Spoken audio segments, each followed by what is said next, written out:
Rewritten!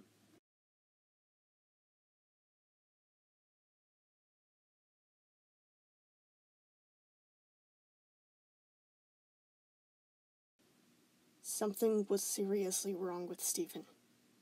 Connie ignored it whenever he first appeared in her doorway, but it had only grown more and more present as the seconds ticked by. It was like his eyes were extinguished somehow and replaced with a different light, one that was flickering and sparking and blazing bright and then dimming low in spastic valleys and mountains. And it didn't matter if he looked like Stephen. It didn't matter if he sounded like Stephen. Something was broken in him. And for some reason, he had convinced himself that she could fix it. So now, Connie was just staring at him as he waited for her response, his expression strained and desperate, his way too warm grip tight around her hands.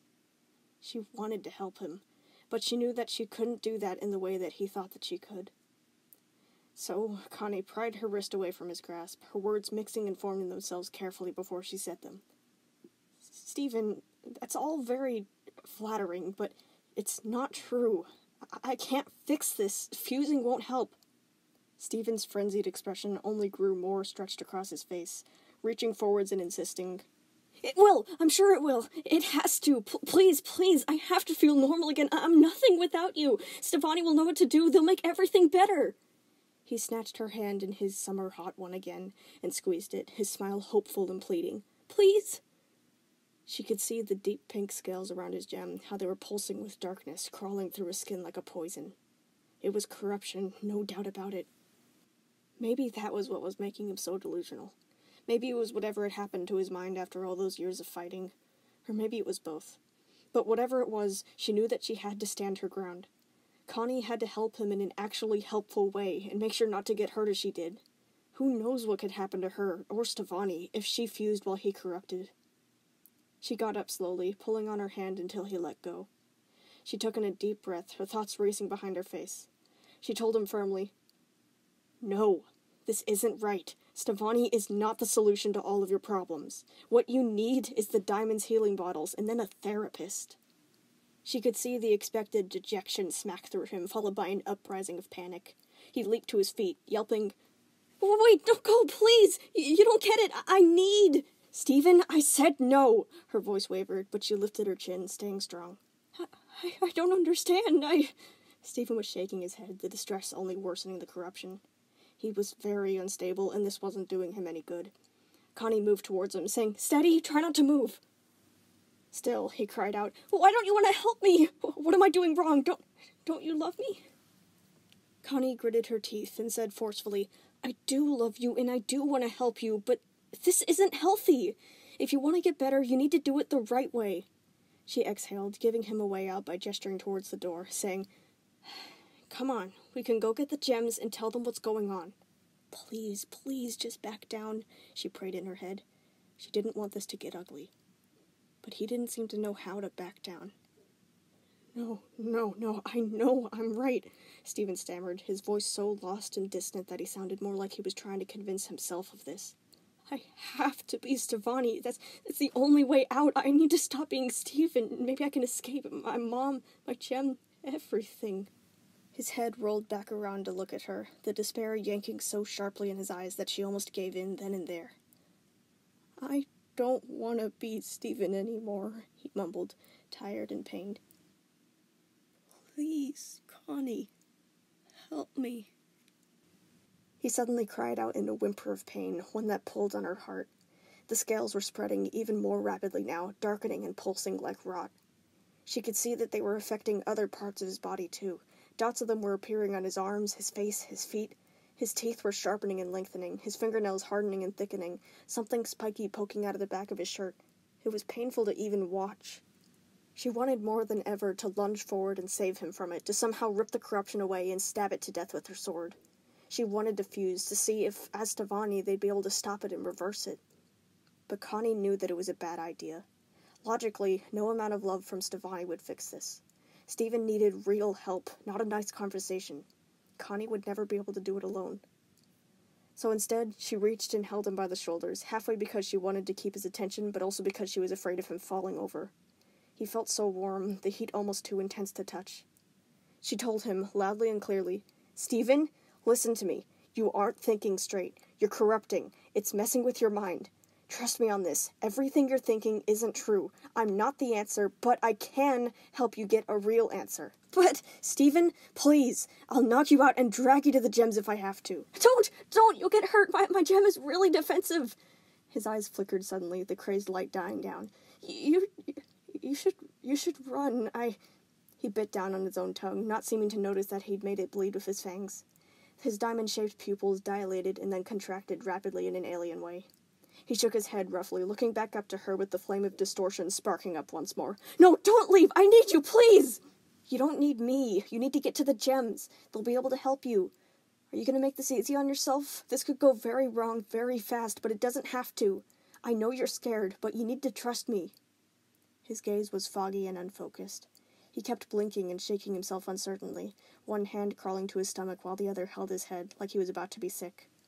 Stephen? Connie braced herself, repeating, "Trust me." No, you're wrong, Stephen finally seemed to decide, his voice only halfway there. He looked up, meeting her gaze with his diamond-sharp one, his twisted smile like rusty hooks latching onto her, and said, I don't need them, Connie. I only need you. He was broken. Delusional, corrupted, desperate, and broken.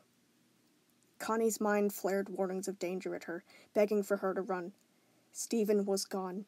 She could get him back, but not right now. Now, she just had to escape. Connie? Stephen tilted his head. She was backing up, letting go of him. Stephen? She nodded simply, putting every ounce of willpower into not darting away towards the door in a panic. I'm so sorry, he muttered darkly. The light in his eyes went out for good. But I am not losing you too. Every nerve screamed at her, and she listened. Connie turned, aiming for the exit, but Stephen was ready with a wall of glassy pink spikes that enveloped the door until it was impossible to open. She skidded away from that and instead raced for the stairs, stumbling up them 3 at a time and ramming into the opposite wall once she made it to the top. Connie! She heard him roar, his voice distorted and booming in a sound wave of breaking glass and cracking walls. She didn't look back, she just sprinted towards her room, yanking the door open and slamming it behind her. Connie locked it, not knowing if it would really stop him, staring around her room. She was on the 2nd floor, and her room lacked any windows even if she wanted to risk jumping out. She had run into a dead end. The door jumped as he rammed into it, trying the handle, which obviously didn't give for him. Connie, please, open the door! She could hear him, scarily close. You know why I can't, Stephen, she called back. Just calm down. I want to help you, but you're making it really difficult. Then help me, Stephen begged. Please, let me be Stefani. Don't run away. Don't leave me. He choked up on the last words, sounding as if someone was tearing him in half. Connie knew that it was probably pointless to try and reason with him. His heart was set on fusion being the answer, and unless if the corruption went away, he'd keep thinking that. She tried to think past this, trying to stretch her mind onto other options. He was going to corrupt, unless if some miracle stopped him. And a corrupted diamond would be a danger to all of Peach City, possibly the entire world. How could she warn the crystal gems? How could she get everyone to start evacuating from in her room? Her thoughts landed on her pocket. She sucked in a breath, reaching and pulling out her phone again. It was low battery, but to her relief, there was still a signal. Connie began to scroll through the messages, hearing Stephen's desperate pleas on the other side of the door. Please, Connie, just open the door! Everything will make sense, I promise! Stefani will make everything better again! She didn't have a direct line to any of the gems, only her friends. She actually didn't have many contacts at all. She cursed herself for being so antisocial. The only person who would be helpful here was her mom. Her mom was staying late at the hospital, which was why she wasn't here right now, but maybe she could get the message through? Connie held her breath and prayed that she'd check her phone, beginning to type with hands that shook like leaves in the fall.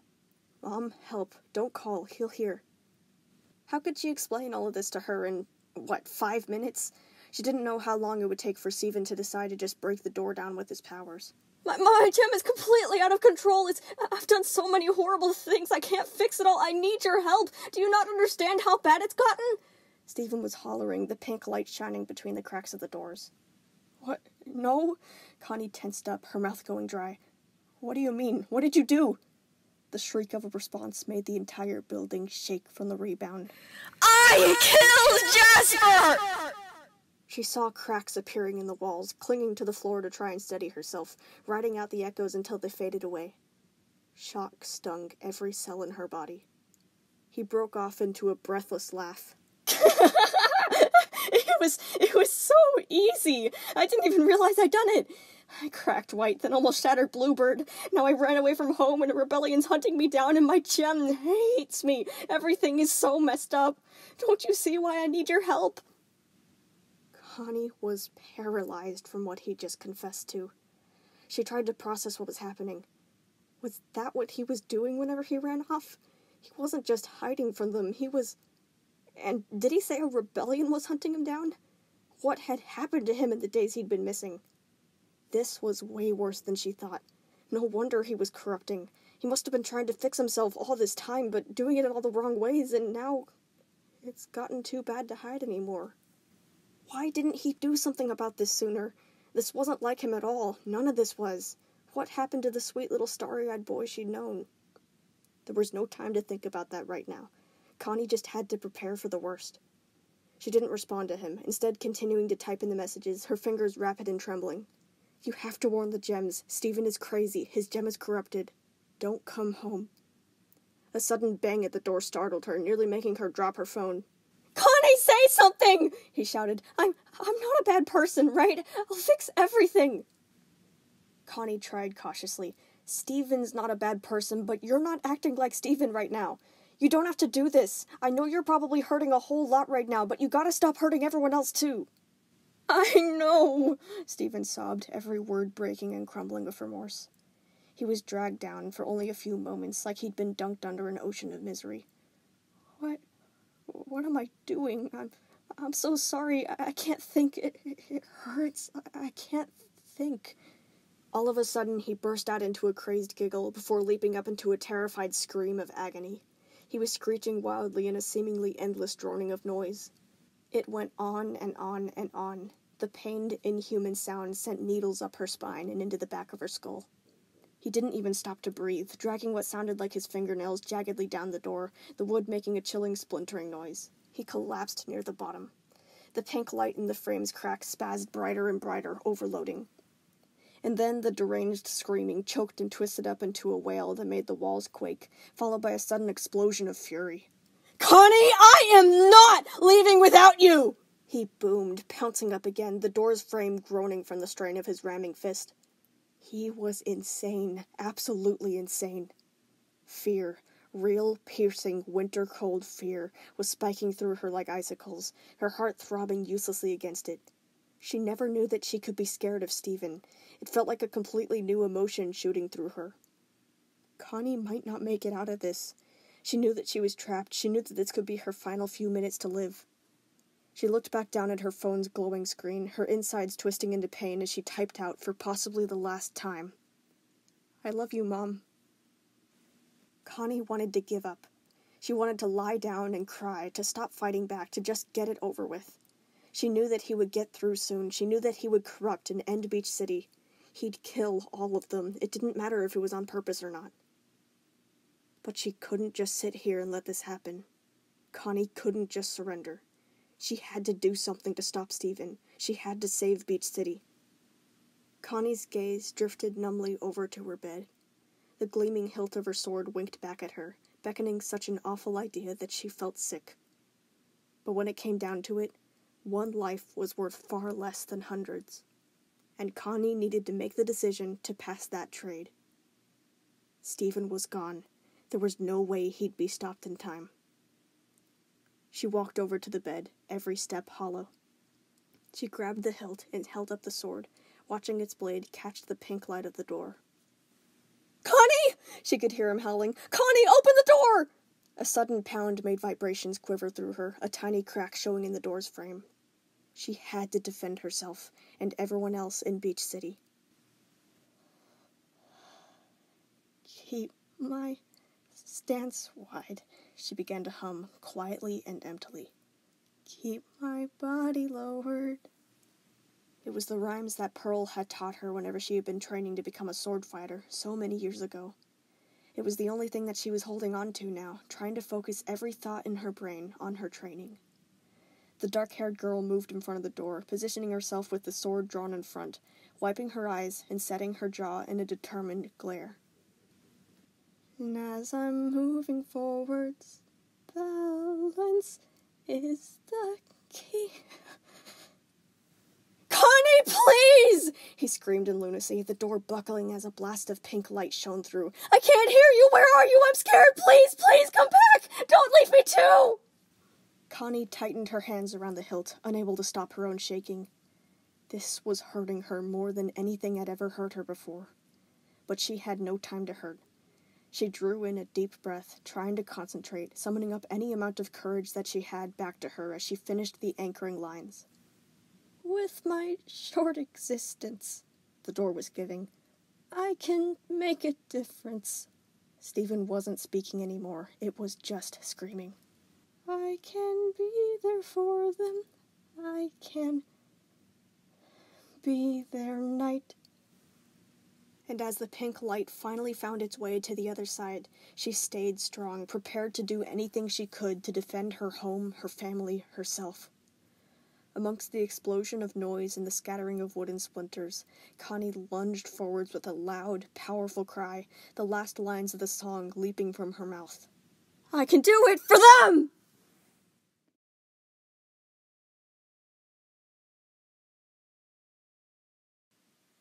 Okay, so I'm going to be trying to do this all in one take, so just, sorry if I stammer or anything.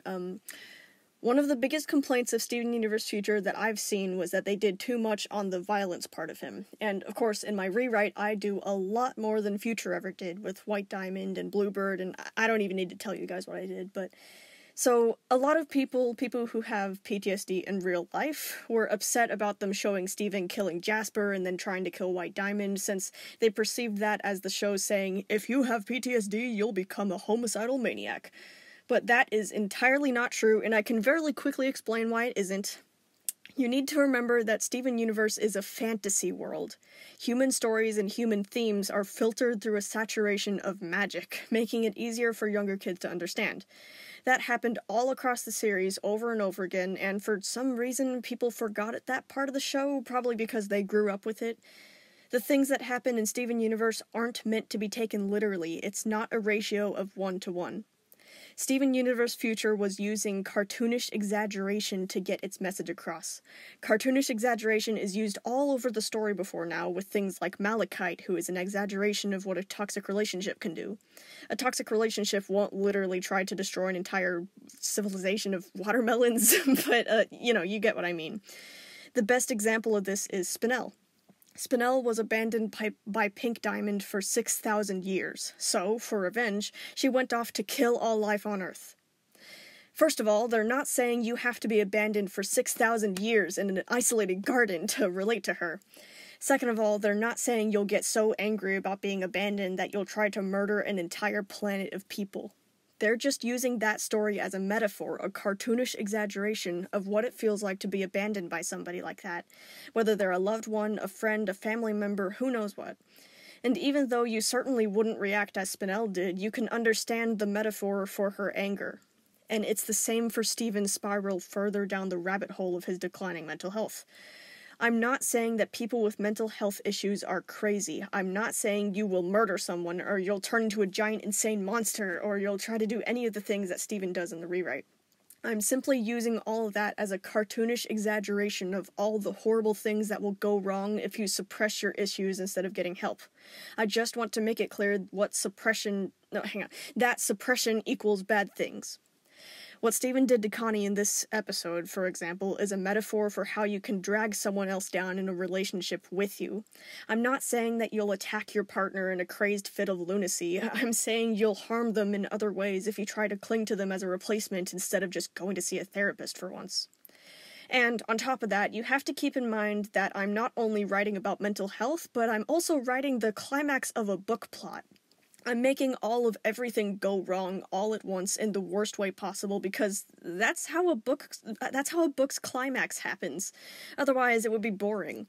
It's my job to make it full of action and drama and stuff, so I'm taking Steven down the worst path he could possibly take, which, again, is an exaggeration and not the usual path someone in his position would go down. So, just remember, this story is not meant to be taken literally. It is all one big metaphor, with Stephen as a bad example, and me pointing to him and saying, "Bad stuff happens if you do what he did and try to hide it." I'm just exaggerating it to extreme measures to get my message across, just to make sure it sticks. So, hope this helped you understand. I know that a lot of people who have PTSD or depression or anxiety are probably really sensitive about a TV show or me talking about it, since they don't want themselves to be represented wrongly. Trust me, I know what that feels like. Just keep in mind that what you're seeing on the screen does not represent you in real life. It's a fantasy world with cartoonish exaggeration and metaphors sprinkled all around. Not meant to be taken literally, just meant to tell you to not do what Stephen did ever. So, I just felt the need to put this here at the end of the video, since this is the most exaggerated it's ever gotten in the rewrite before, with Stephen literally attacking Connie like that. Just to make sure that nobody gets offended or anything, I just needed to say this, okay? I don't want people in real life to get sad about it and think that I'm trying to put across the wrong message. So, thank you for listening. Sorry for this extra little disruptive thing over here. I just needed to make that very clear so I don't hurt anybody's feelings or anything. So, thank you and goodbye. Hope you liked the episode.